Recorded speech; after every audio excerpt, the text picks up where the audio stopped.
Hey, and welcome to the 1st of June, chilly Johannesburg.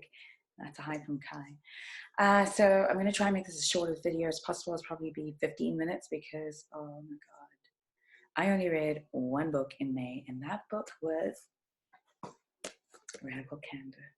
So the upside is I've been trying to finish this book since Feb this year, and it took me a whole good 4 months to finish it, but I finally did. And I'm so happy I did because, so this book is about how you can have radically candid conversations with your staff so that, or your team, so that you can make the best of them. Sorry, she just wants attention, so that's why she's making noise. So in essence, it gives you tips on how you can assess situations and take into consideration your own unconscious biases, your perceptions, your perspectives, and be a little bit more empathetic in how you review a situation from all sides before you give your feedback. That you also give feedback that is fair, and so you're not being ruinously empathetic. So you're being too nice to someone, you're not able to tell them when they're fucking up. That you're not just going, man, you are a fuck up, but you're saying that this situation was fucked up, or how you fucked up in the situation is because of X, Y, and Z. So you're not just I've forgotten what the other thing is when you're a mean person.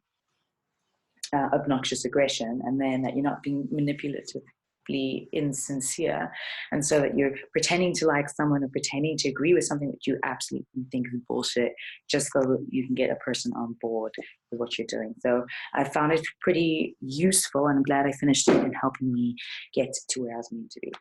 So in May, I had a book club, and we were reading The Other Story by Dr. Judy Dlamini, who is a trained professional doctor. Been one for maybe 20 years before she decided to do an MBA and get into business. She has worked for different venture capital funds, different banks, investors, started businesses, and now interviews other great leaders on the African continent so we can get our perspective. So I was meant to finish this book last week. We had our book club, met her. She's a phenomenal woman, but I did not. I was like probably a third through the way, very embarrassingly so. And now I'm about 68% through the book. So I will hopefully finish it today, really trying to finish this book today, but so I can make up for my book challenge. So just to wrap, sum up of my book challenges for this year. I am doing the Goodreads challenge of 60 books by the end of December. I am at 22 books. I was supposed to be at 25 by now. So I'm 3 books shy, and I'll show you the 3 books that I have been reading in May that I'm hoping to finish today or this week to kind of catch up. And then I'll show you some books to basically another 5 books to keep me on track by the end of June. The second challenge is to read 12 books written by Africans in Africa, so not those in diaspora, because a lot of the books that I read last year were Africans in diaspora written books.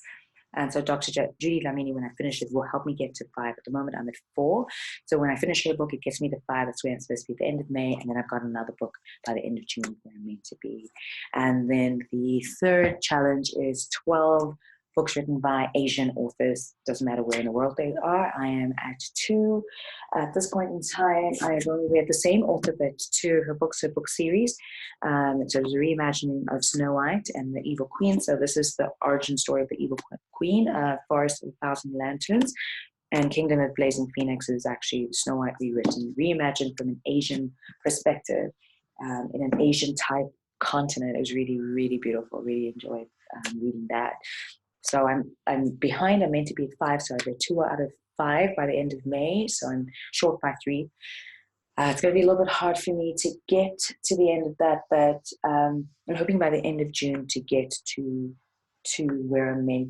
Sorry, end of August to get to where I'm meant to be. So at the end of August, it should be 8 authors. So I'm at 2, and so my ideas are: I am currently reading The Little Book of Skincare by Charlotte Joe. So she's a Korean American, talking about beauty, skincare routine, and just generally why we do it, etc. And then also from the Korean perspective. And so I'm 68% through that one, so I'm hoping to finish that today as well. And then I've got Descendant of the Crane by Joan He, or He, I'm not sure how to pronounce it. That book is based in China back in the day, and it's about power and manipulation and mistrust. I'm really, really looking forward to reading that. It's on my Kindle, so I can't show that one to you. I pre-ordered that one, got that in April, but I never really, I read the first couple of pages and was really getting into it, but I had other books that I needed to finish in April, and May before I got to it. So those two will get me to 4 by the end of June. And then I'm going to be at the end of June, I'm supposed to be at 6. So I'm going to be behind by 2. So I'm doubling up. And so by the end of August, I should be at 8 Asian authors. So another Asian author is Khalid Hosseini. I loved A Thousand Splendid Suns and The Kite Runner. I've heard not great reviews about And the Mountains Echoed, but I bought it. I bought it a long time ago in 2013. Still haven't read it. So I am keen to read this one. So that will take me to 5. I bought this book. I saw this lady. She came to Exclusive Books in Johannesburg and launched her book, Nadia Hashimi. She's an Afghani lady who grew up. Yeah, he's also Afghani. Fun fact, I was obsessed with Afghanistan for a very long time as a child. So I read a book by an Afghani teenager when I was in high school myself, talking about when what life was like before the Taliban came, and then when the Taliban came, and then they escaped to France, and that's where she wrote this book. So I became obsessed with Afghanistan after reading that book. So not really, honestly, I had no idea. I just went because my friend was like, oh, there's a book launch. I said, let's go check it out. I had no clue she was an American Afghani. I think she's American. Yeah, she was raised in the United States. And she just sounded so amazing, like when she talked about this. And so I'm even noticing now that Khalid Hosseini wrote a review of it. So I'm keen. So that will get me to 6. And then, okay, it's not Afghanistan, it's Pakistan, close enough though to the border, linked to the Taliban. I know, like I said, I got a little bit of obsession with that area of the world. I am Malala. We all know who she is. I've had this book since also 2013. I've never read it. So I'm hoping maybe to push myself to read that. That gets us to 7. And then I've got The God of Small Things by Arundhati Roy. I read this book in 2010. I only got to about 50% of the way, and I never finished it. So instead of just finishing it off, I said, let me start again from the beginning. I bought this book last year or 2 years ago when her new book had come out, and the aim was to read this and then get the new book. So I'm a little bit behind. So that will get me to 8, and then I've got Haruki Murakami's The Norwegian Wood. I also have Kafka on the Shore, but I can't find it. So we moved recently, and my books are all over the place. So I think it's still in one of the boxes. I need to find it because I had started that book, and I just for the life of me cannot find it here. It's probably on this shelf, and I just can't see that it's there. But yeah, so that was getting me to 9, plus Kafka on the Shore gets me to 10. So I just need to find 2 more Asian books. There's plenty coming out. So there's Crimson Song, I can't remember its name, by Julius Lee Dowes. That's coming out in November. So that could also get me to 11. And I really like Haruki Murakami, so I most likely will read another one of his. There's also another book by a Korean American that I heard is really good. Now the name slips my mind, but so I think I'm good for the year to get myself to York. In terms of Africans, I've got plenty of books written by Africans who live in Africa on my shelf. I haven't pulled them all out, so I think I'm not too worried about getting to that. For example, I have here Gold Diggers by Sunyati. At the moment, I'll be 6. That'll get me to 7. I've got A Good African Story by Andrew Rugasira, that one was talking about the coffee business that was started in Uganda. I also have Winnie Mandela Alive by Anne-Marie Dupree. I'm not sure if she's South African or not, so I'm not sure if that would count, but I also have 491 Days written by Winnie Mandela herself, so I'd probably read that one. What was that on? That gets me to 8.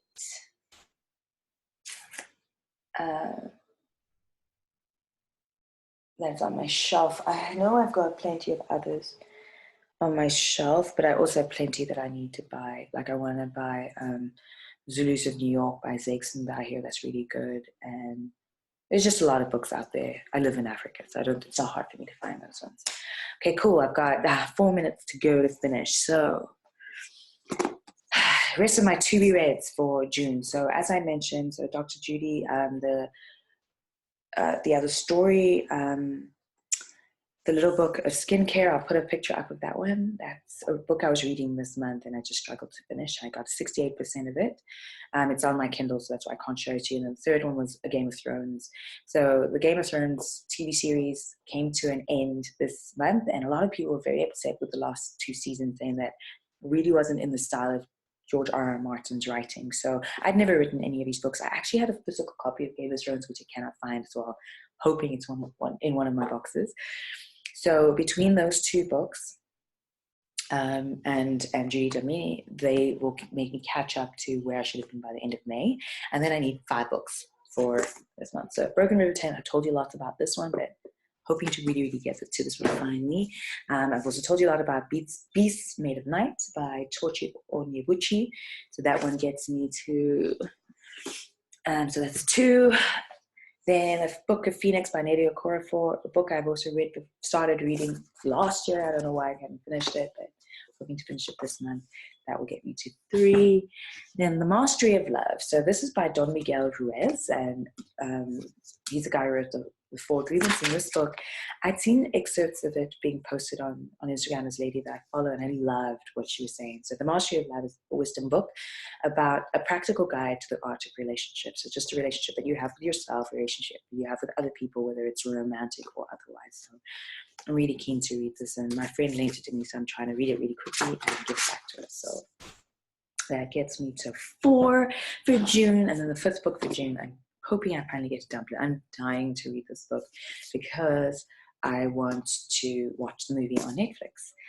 It's not available on Netflix South Africa, but I have a VPN to watch it, but I don't want to watch it until I've read it. So that's me for the month of June. I know I'm never really stuck to my to-be-reads, but I'm not doing book club.